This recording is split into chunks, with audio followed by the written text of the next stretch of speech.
podcasthero.com. The Great News Podcast is brought to you by Podcast Hero. Head on over to podcasthero.com to learn the 4 Ps of podcasting and start your own show. Tired of all the doom and gloom news from mainstream media? You'll get none of that here. Instead, you'll find inspiring stories and developments that are making the world a better place.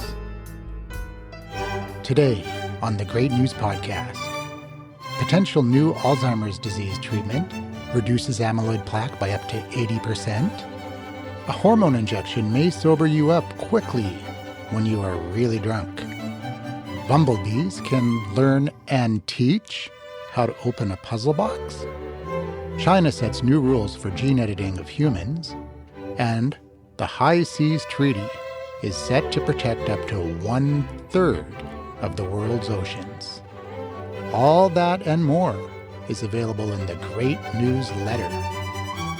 If you like the Great News Podcast, you'll love the Great News Letter, because the Great News Podcast is great, but the Great News Letter is greater. Potential new Alzheimer's disease treatment reduces amyloid plaque by up to 80%. Alzheimer's disease and other forms of dementia are a leading cause of death, and as the population ages, are becoming even more prevalent. So far, there's no cure for Alzheimer's disease, and the best the medical system can do is to hopefully slow down the progression of the disease. But recently, there's been a number of interesting studies suggesting that there may be a happy ending for dementia patients in the not-too-distant future.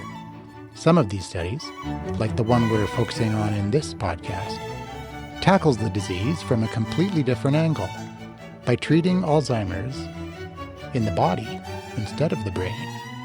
A study from UT Health Houston suggests that a novel disease-modifying therapy for Alzheimer's disease may involve whole blood exchange, which effectively reduces the formation of amyloid plaques in the brains of mice. Amazingly, after several blood transfusions, the development of cerebral amyloid plaques was reduced by 40% to 80%. It also improved the spatial memory performance of old mice and slowed the rate of plaque growth over time. The lead author of the study, Claudio Sato, director of the George and Cynthia Mitchell Center for Alzheimer's Disease and Related Brain Disorders, said, "This article provides a proof of concept for the utilization of technologies commonly used in medical practice, such as plasmapheresis or blood dialysis, to clean blood from Alzheimer's patients, reducing the buildup of toxic substances in the brain. This approach has the advantage that the disease can be treated in the circulation instead of in the brain. This is great news for people who are suffering from Alzheimer's disease and, of course, their families. A hormone injection may sober you up quicker when you are really drunk. This hormone injection has been shown to decrease the recovery time from excessive alcohol consumption.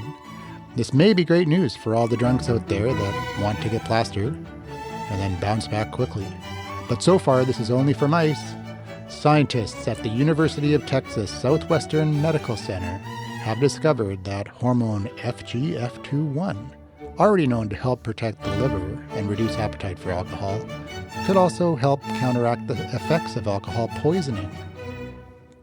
Mice given the hormone had significantly reduced times of recovery and were observed to recover twice as quickly when given an intoxicating dose of ethanol.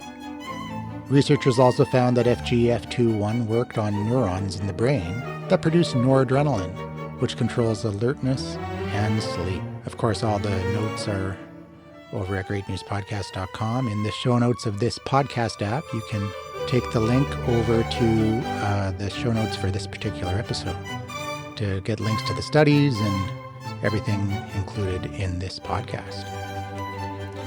Bumblebees can learn and teach, emphasis on and teach, how to open a puzzle box, which means bumblebees are capable of cultural transmission, as shown in a recent study published in PLOS Biology.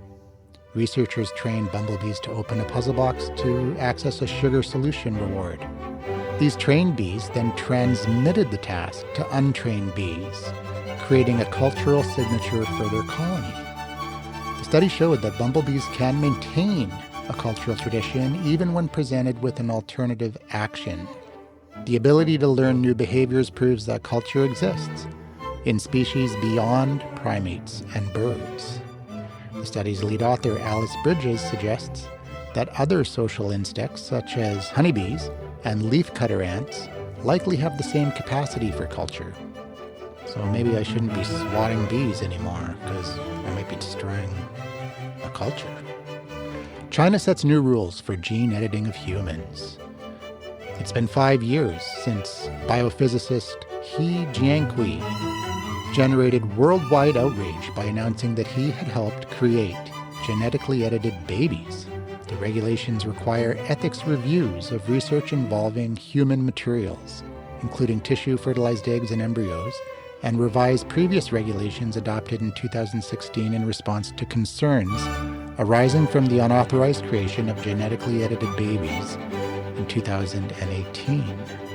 The rules, which apply to government and academic institutions, but not to private firms, were developed by 4 state agencies and are aimed at striking a balance between enabling scientific research and protecting human subjects.